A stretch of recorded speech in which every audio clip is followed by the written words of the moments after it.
Masih lanjutan kasusnya Nikita Mirzani dan Dr. Reza Gladys. Video ini saya buat pada tanggal 16 Mei tahun 2025.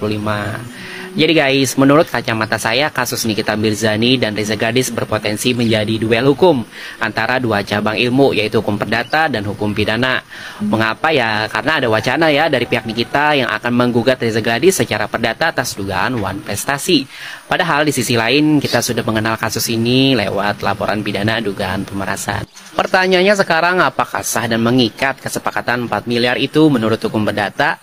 Apakah itu paksaan dalam perspektif hukum perdata? Dan apakah gugatan perdata ini bisa mempengaruhi proses pidana yang sudah berjalan? Nah, dalam hukum kita guys, memang tidak jarang ya terjadi tumpang tindih antara pidana dan perdata. Kasus Nikita versus Reza Gladys adalah contoh menarik. Apa yang satu pihak anggap sebagai perjanjian damai, bisa saja pihak lain atau aparat anggap sebagai pemerasan. Analoginya gini ya, misalnya ya, bayangkan kamu sedang negosiasi membeli mobil bekas. Penjual awalnya meminta 5 juta rupiah, tapi kamu menawar menjadi 4 juta rupiah. Akhirnya deal dan kamu membayar secara bertahap 2 kali 2 juta 2 juta. Tapi guys, setelah cicilan kedua, kamu berubah pikiran dan mengatakan bahwa kamu terpaksa saat bernegosiasi. Nah, secara hukum perdata, kamu tidak bisa ya otomatis membatalkan kesepakatan tanpa bukti paksaan yang jelas. Di dalam pasal 1321 KUH Perdata menyebutkan bahwa perjanjian bisa batal ya bila dibuat karena adanya paksaan. Tapi paksaan ini bukan sekedar kamu merasa tidak nyaman atau nggak enak hati. Hukum mensyaratkan beberapa hal.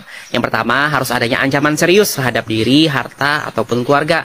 Kemudian ancaman itu bisa membuat seseorang tidak punya pilihan lain. Kemudian harus ada hubungan langsung antara paksaan dan lahirnya kesepakatan. Analoginya gini guys, misalnya seseorang mengatakan ke kamu, kalau kamu nggak tanda tangan ini, anak kamu akan saya culik. Nah, jelas ini adalah paksaan. Tapi kalau seseorang hanya mengatakan, kalau kamu nggak bayar, saya akan terus bicara di media sosial. Itu bisa jadi tekanan sosial ya, tapi belum tentu paksaan secara hukum. Dalam kasus ini, Reza Gladys kan disebut 2 kali melakukan pembayaran pada hari yang berbeda ya. Artinya ada waktu untuk berpikir, menolak, atau bahkan melaporkan ke polisi. Tapi itu kan tidak dilakukan. Ditambah lagi, kesepakatan ini kan disebut dimulai dari inisiatif Reza sendiri melalui pihak ketiga, yaitu Dr. Oki yang menyarankan perdamaian. Itu berarti proses negosiasi berjalan 2 arah ya guys. Bisa disebut musyawarah. Analoginya gini guys, kalau kamu yang ngajak damai ya, kamu minta diskon, kamu juga yang bayar bertahap. Lalu belakangan kamu merasa itu merugikan. Itu jelas bukan paksaan ya. Itulah namanya penyesalan, bukan paksaan tapi penyesalan. Gugatan wan prestasi dari Nikita ini bisa berjalan sendiri di jalur perdata ya, tapi itu tidak otomatis membatalkan atau menghentikan proses pidana yang sudah berjalan. Meski begitu guys, jika kesepakatan 4 miliar itu dinyatakan sah secara hukum perdata, maka tuduhan pemerasan bisa jadi goyah ya, karena paksaan sebagai elemen pidana itu tidak terbukti. Perjanjian yang dibuat secara sukarela, ada negosiasi, dilaksanakan sebagian, dan disaksikan atau dimediasi oleh pihak ketiga seperti Dr. Oki. Secara teori hukum guys, ini menunjukkan konsensus et idem, yaitu kesepakatan kehendak yang sah. Nah, kalaupun belakangan merasa rugi atau menyesal, hukum perdata tidak serta-merta membatalkan perjanjian tersebut guys. Yang bisa membatalkannya adalah bukti yang kuat bahwa sejak awal kesepakatan itu lahir karena tekanan yang serius, yang melumpuhkan kehendak bebas. Hukum bukan tempat menuntut perasaan menyesal, tapi tempat membuktikan hak dan kewajiban yang dilanggar secara nyata.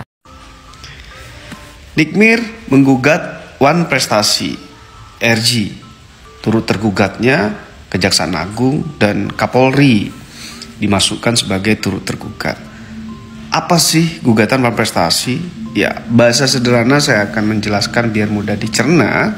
Ya, gugatan wan prestasi itu adalah gugatan di mana salah satu pihak dianggap ingkar terhadap janji yang sudah disepakati, perjanjian yang sudah disepakati.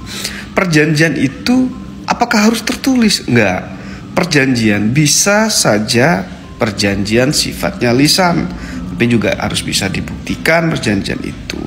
Jadi nanti dalam gugatan wan prestasi itu harus bisa membuktikan bahwa memang ada dua pihak yang memang sepakat melakukan perjanjian terhadap sesuatu peristiwa ya, yang kemudian diikat dalam satu perjanjian, dan di antara pihak itu kemudian melakukan ingkar janji. ya tidak memenuhi hak atau kewajiban, ya tidak melaksanakan sesuai waktunya, melaksanakan akan tetapi tidak sesuai dengan apa yang disepakati. Nah, itu bisa disebut wan prestasi. Kemudian, apakah Nikita Mirzani dan RG di situ ada perjanjian, ada peristiwa perdata ya di antara keduanya? Yang bisa membuktikan nanti mereka berdua. Apakah antara Nikmir dan RG itu merupakan peristiwa perdata dan bisa dianggap ya wan prestasi atau tidak? Cuma yang jadi pertanyaan ini menurut saya akan menjadi potensi peluang besar untuk DNO adalah ketika Kapolri dan Kejaksaan Agung dijadikan turut tergugat, karena tidak ada ya kepentingan hubungan hukum di sana menurut pendapat saya. Terima kasih. Sebenarnya ini diberitakan oleh kuasa hukum dari Dr. RG. Jadi intinya pelaporan yang ada di Polres Jakarta Timur itu merupakan turunan dari kejadian di tanggal 17 yang di Jakarta Timur di rumah makan Suharti.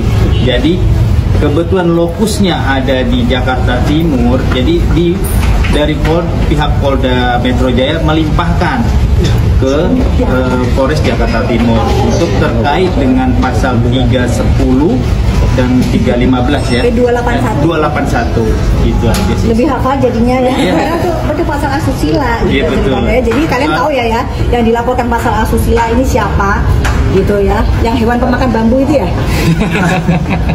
Doktif, tapi heran gak sih kok tiba-tiba ada info Doktif melaporkan? Penasaran gak gitu sumbernya awalnya dari mana gitu, Doktif? Ya itu makanya di sini juga Doktif pengen menghimbau ya kepada kuasa hukum Pak Anus. Ini bolak-balik Pak Anus memberikan informasi yang sesat. Dibilang katanya handphonenya Doktif lah diambil lah, inilah itu, terlalu banyak informasi sesat yang beliau sebarkan. Jadi di sini sekali lagi Pak Anus, karena apa yang Anda sampaikan itu bisa menjadi blunder ke diri Anda sendiri. Gitu. Jadi tidak ada informasi terupdate hari ini. Diduga Nikita Mirzani sedang mengalami depresi berat karena kasus yang melibatkan dirinya tidak kunjung P21 alias tidak kunjung disidangkan. Nah, alhasil Nikita Mirzani melalui pengacaranya meminta untuk segera melakukan gugatan wan prestasi. Untuk apa? Untuk mendapatkan kebebasan. Untuk apa? Makanya jangan suka bermain huru hara.